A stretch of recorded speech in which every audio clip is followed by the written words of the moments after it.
భగవద్గీత యథాతథములోని పూర్వారంగము. విస్తారముగా ప్రచురింపబడి పఠింపబడు భగవద్గీత నిజమునకు సాంస్కృతిక ఇతిహాసమైన మహాభారతంలో ఒక ఉపాఖ్యానముగా మొదట కనిపించును. ప్రస్తుత కలియుగము వరకు జరిగిన సంఘటనలన్నిటినీ మహాభారతము వివరించును. దాదాపు 5000 సంవత్సరములకు పూర్వము ఈ యుగారంభమున శ్రీకృష్ణ భగవానుడు తన మిత్రుడు మరియు భక్తుడైన అర్జునుడుకు ఈ భగవద్గీతను ఆదేశించును. మానవుడు ఎరిగిన తాత్విక మరియు ధార్మిక సంవాదములలో అత్యంత గొప్పదైన ఈ సంవాదము ధృతరాష్ట్రుని 9 పుత్రులు మరియు వారి దాయాదులైన పాండవుల నడుమ సోదర విరోధపు పోరు ఆరంభమగుటకు కొద్ది సమయమునకు ముందు జరిగెను. పూర్వము భూమండలమును పాలించిన భరత మహారాజు నుండి వచ్చిన కురువంశంలో సోదరులైన ధృతరాష్ట్రుడు మరియు పాండురాజు జన్మించిరి. భరత మహారాజు నామము నుండి మహాభారతము అను నామము కలిగెను. జ్యేష్ఠుడైన ధృతరాష్ట్రుడు పుట్టుగుడ్డి అయినందున అతనికి చెందవలసిన సింహాసనము సోదరుడైన పాండురాజుకు ఇవ్వబడెను. యుక్త వయసులోనే పాండురాజు మరణించుట చేత అతని 5 పుత్రులు ధర్మరాజు, భీముడు, అర్జునుడు, నకులుడు, సహదేవుడు అనువారు ధృతరాష్ట్రుని సంరక్షణలో ఉంచబడిరి. పాండురాజు మరణించుట చేత ధృతరాష్ట్రుడు తాత్కాలికముగా రాజయ్యను. ఈ విధముగా ధృతరాష్ట్రుని పుత్రులు మరియు పాండురాజు పుత్రులు ఒకే రాజప్రసాదములో పెరిగి పెద్దవారైరి.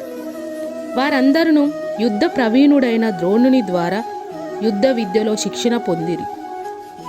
అంతేకాకుండా పూజ్యులు కురువంశ పితామహుడైన భీష్ముని మార్గ నిర్దేశములో ఉంచబడిరి. ఏమైనను ధృతరాష్ట్రుని పుత్రులలో ప్రత్యేకించి జ్యేష్ఠుడైన దుర్యోధనుడు పాండవుల పట్ల ద్వేషిస్తూ వారి పట్ల ఈర్ష్యాద్వేషుడయ్యను. అంధుడు దుర్బల మనస్కుడైన ధృతరాష్ట్రుడు పాండవులు కాకుండా తన సొంత పుత్రులే రాజ్యమును వారసత్వంగా పొందవలని వాంఛించెను. అట్లు ధృతరాష్ట్రుడు అనుమతితో పిన్న వయసులోనే పాండుపుత్రులను హతమార్చుటకు దుర్యోధనుడు పన్నాగం పన్నెను. కానీ పాండవులు తమ పినతండ్రి విదురుడు మరియు మేనబావ అయిన శ్రీకృష్ణుని సంరక్షణలో ఉండుట చేత వారు తమపై జరిగిన అనేక రకముల ప్రాణహాని యత్నములన్నిటి నుండి బయటపడిరి. శ్రీకృష్ణ భగవానుడు సామాన్య మానవుడు కాడు.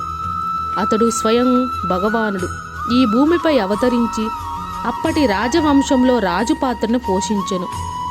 ఆ పాత్రలో అతడు పాండురాజు పత్ని అయిన కుంతీదేవికి మేనల్లుడుగా కానీ నడుచుకొనెను. కనుకనే బంధువుగాను శాశ్వత ధర్మోద్ధారకునిగాను శ్రీకృష్ణ భగవానుడు ధార్మికులై పాండవ పుత్రులను అనుగ్రహించి రక్షించెను. ఏమైనను చివరకు కపటబుద్ధి గల దుర్యోధనుడు పాండవులను జూద క్రీడకు ఆహ్వానించెను. అట్టి దురదృష్టకరమైన జూదములో దుర్యోధనుడు మరియు అతని సోదరులు పాండవ పత్ని పతివ్రత మరియు విశ్వాసపాత్రుడైన ద్రౌపదిని ఫలముగా గెలుచుకొనిరి. అంతేకాకుండా రాజులు మరియు రాకుమారులతో నిండిన సభా మధ్యమున ఆమెను వివస్థను చేయుటకు ప్రయత్నించగా శ్రీకృష్ణ భగవానుని దివ్య ప్రమేయముతో ఆమె రక్షించబడెను. కానీ పాండవుల రాజ్యమును కపట మాయజూదము హరించుటతో వారికి 13 సంవత్సరములు వనవాసము వెళ్ళవలసి వచ్చెను. వనవాసము నుండి తిరిగి వచ్చిన పాండవులు ధర్మానుసారము తమ రాజ్యమును దుర్యోధను నుండి అర్థించిరి. కానీ అతడు మొండిగా అందుకు నిరాకరించెను. రాజులుగా ప్రజాపాలనలో సేవ చేయుటకు కర్తవ్యబద్ధులైన పంచపాండవులు 5 కుగ్రామములైన ఇవ్వవలసిందిగా అర్థించిరి. కానీ దుర్యోధనుడు వారికి సూదిమోన మోపనేంత స్థలం కూడా ఇవ్వనని మొండిగా సమాధానమిచ్చెను. ఇంతకాలము పాండవుల ఓర్పు సహనము కలిగి ఉన్నప్పటికీ చివరకు యుద్ధమే అనివార్యమయ్యను. ఏమైనను ప్రపంచంలోని రాజులందరూ 2 భాగములుగా విడిపోయి కొందరు ధృతరాష్ట్రపుత్రుల పక్షమును మరికొందరు పాండవుల పక్షమును వహించిరి. శ్రీకృష్ణుడే స్వయముగా పాండవుల రాయబారిగా ధృతరాష్ట్రుని సభలో శాంతికే అర్థించెను. అతని అభ్యర్థన నిరాకరించడంతో యుద్ధము తప్పలేదు. పరమ ధార్మికులైన పాండవులు శ్రీకృష్ణుని దేవాది దేవునిగా గుర్తించిరి. కానీ పాపవర్తులైన ధృతరాష్ట్రుని పుత్రులు గుర్తించలేకపోయిరి. ఏమైనను ఇరుపక్షముల కోరికను అనుసరించి యుద్ధములో పాల్గొనుటకు శ్రీకృష్ణుడు అంగీకరించెను. భగవానునిగా శ్రీకృష్ణుడు స్వయంగా యుద్ధం చేయకున్నను యుద్ధము చేయవలనని వాంఛించు వారిలో ఒక పక్షము వారు అతని సైన్యమును వినియోగించుకోవచ్చని, మరో పక్షము వారు స్వయముగా శ్రీకృష్ణుణ్ణి తమ నిర్దేశకునిగాను సహాయకునిగాను పొందవచ్చును. అప్పుడు రాజనీతి చతురుడైన దుర్యోధనుడు ఉత్సాహంతో శ్రీకృష్ణుని సేనాబలమును స్వాధీనపరుచుకోగా, పాండవులు కూడా శ్రీకృష్ణుని పొందుటకు అంతే ఉత్సాహము కనుబరిచిరి. ఈ విధంగా ప్రసిద్ధి ధనార్ధాయులైన అర్జునుని రథసాధ్యము చేపట్టి శ్రీకృష్ణ భగవానుడు రథసారథి అయ్యను.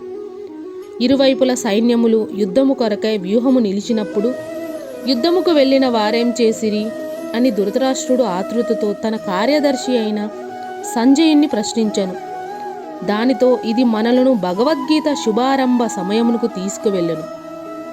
ఈ విధముగా ఈ అనువాదమును వ్యాఖ్యమును గూర్చిన ఈ చిన్న వివరణతో రంగము సిద్ధము చేయబడిన. భగవద్గీతను ఆంగ్ల భాషలోకి అనువదించు సమయంలో ఆ అనువాదకులు అందులో తమ సొంత భావనను సొంత తత్వమును చొప్పించుట కొరకు శ్రీకృష్ణుని పక్కకు నెట్టుట సర్వసాధారణ విషయమయ్యను. వారు మహాభారత ఇతిహాసము ఒక అద్భుత కల్పిత కథగాను భావించుదురు. అదే విధముగా కొందరు తెలివైన వ్యక్తులకు తమ సొంత భావనను ప్రదర్శించుకొనుటకు శ్రీకృష్ణుడు కవితా సాధనములే లేక ఒక సాధారణ చారిత్రక పురుషుడు అయ్యెను.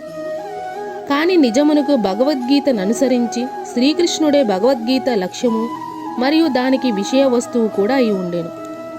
కనుకనే ఈ అనువాదము మరియు వ్యాఖ్యానము పాఠకుని శ్రీకృష్ణుని నుండి దూరముగా తీసుకువెళ్లకుండా భగవంతుని వైపుకు నడిపించుటకు ఉద్దేశింపబడెను. ఈ విధముగా ఈ భగవద్గీత యథాతథము ఎటువంటి వ్యతిరేక వివరణ లేకుండా సరళమైనట్టిది. శ్రీకృష్ణ భగవానుడే భగవద్గీతకు వక్త మరియు దాని పరమ లక్ష్యమనందున ఈ భగవద్గీత యథాతథమును మాత్రమే ఈ గొప్ప శాస్త్రము వాస్తవ రూపమును ప్రదర్శిస్తుండెను.